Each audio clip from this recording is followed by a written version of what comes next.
We got issues, we must face them. We think the issue is somebody else. No, no, we've got issues as people, time to face them. This is a time when you sit by yourself, all the troubles you're having, the boss is not around, you can't blame it on him.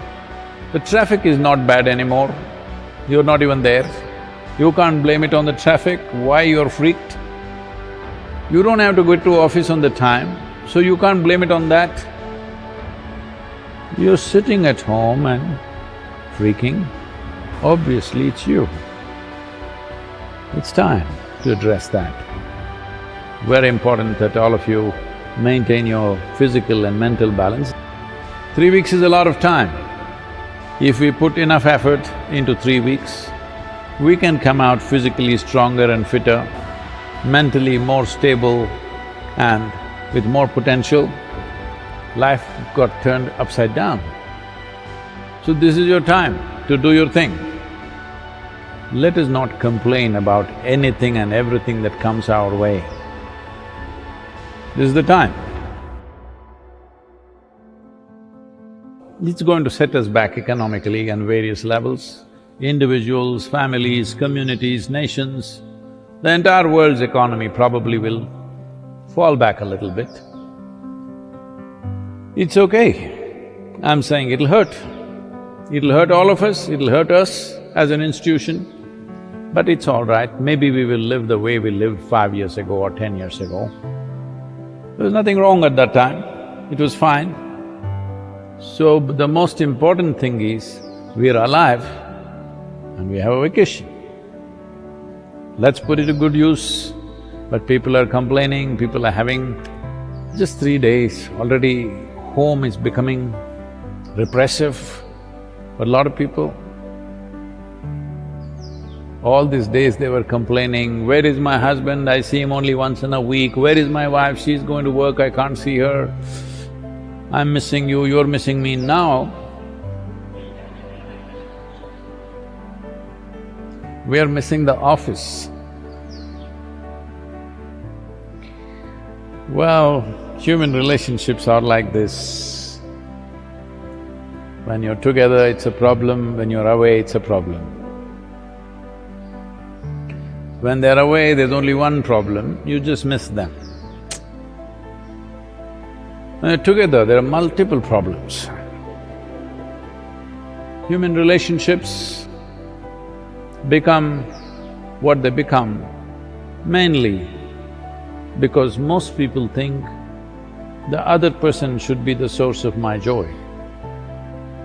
No, it's your business to see that you are the source of joy for the other person. Everybody is always wanting to meet that wonderful person who doesn't exist. Actually, I have enough experience in life, I'm telling you, such a person doesn't exist. Because you always think somebody else has to be wonderful. It's time, these 3 weeks is a good amount of time that you become that wonderful person that you're aspiring to meet.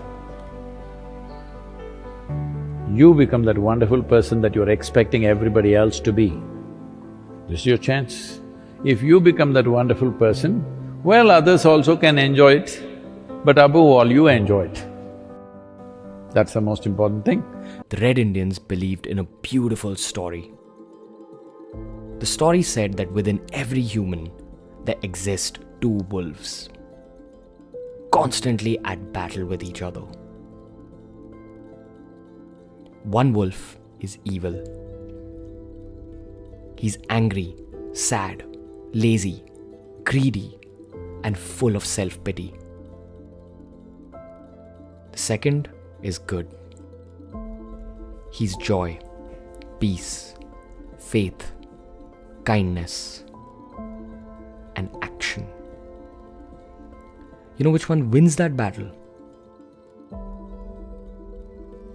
The one that you choose to feed more. Life is always going to be full of choices. Choices between feeding the evil wolf or feeding the good wolf. Once this blows over, what will you do? Is this maybe for some of you the change that you've been looking for? Is this going to be a defining moment in your life where you look for different things? See, in times like this, what a lot of people do is they start looking for opportunities. And they think there's possibilities that will come out of all of this, that the breaking down of certain systems means that we have the opportunity to create new systems. So I ask you, what would you like the legacy of this time to be? The key point there is you've got to enjoy what you do every day. And for me, it's working on new problems. The most powerful thing that we can do right now is to ask ourselves a few questions. What can I do? What is in my control? What is the difference that is going to make the difference? When the dust settles and COVID-19 goes the way of the bubonic plague, there are some people who are going to walk out of their houses with better bodies than they had before the lockdown. There are going to be people who will walk out of their houses fluent in a language they didn't know. There are going to be people who will walk out of their houses being able to code better than before the lockdown. There are going to be people who will walk out of their houses with a book written. That's the reality. There are times when anything that can happen will happen. Life happens. The unexpected, the uncalled for, the unintentional. We've been damaged emotionally, damaged spiritually. It may be your business. It may be your heart that is broken today. It may be the number in your bank account that is screaming, "You are broke." You can break physically, you can break mentally, you can break your heart, you can break your spirit, and all of those are gonna leave a mark. But the mark that they leave can be the mark of victory or it can be the mark of defeat. It is staying with the breaking that produces the blessing. It is not what you go through that determines where you end up. It's who you listen to. Because I think right now, you are walking through a valley between two voices. One is wisdom, one is worry. One is gratitude, one is grumbling. One is blame, one is faith.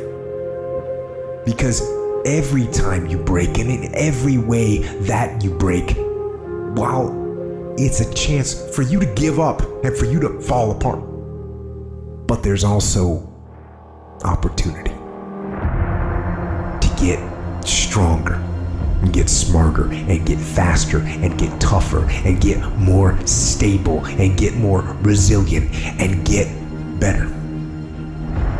What I need you to do is I need you to find a reason to keep going. And if you can find a reason to keep going, I know you're strong enough to do it because you're human. Work your ass off. There is no magic pill. It drives me crazy to go to the gym. You read 1 hour a day. I went and worked out 5 hours a day, and I was working on construction with 24 hours a day. Organize your day. Work hard.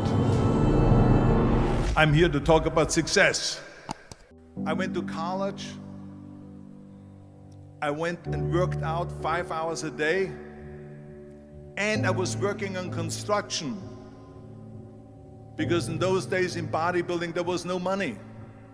I didn't have the money for food supplements or anything. So I had to go to work. So I worked on construction. I went to college. I worked out in the gym, and at night from 8 o'clock at night to 12 midnight, I went to acting class 4 times a week.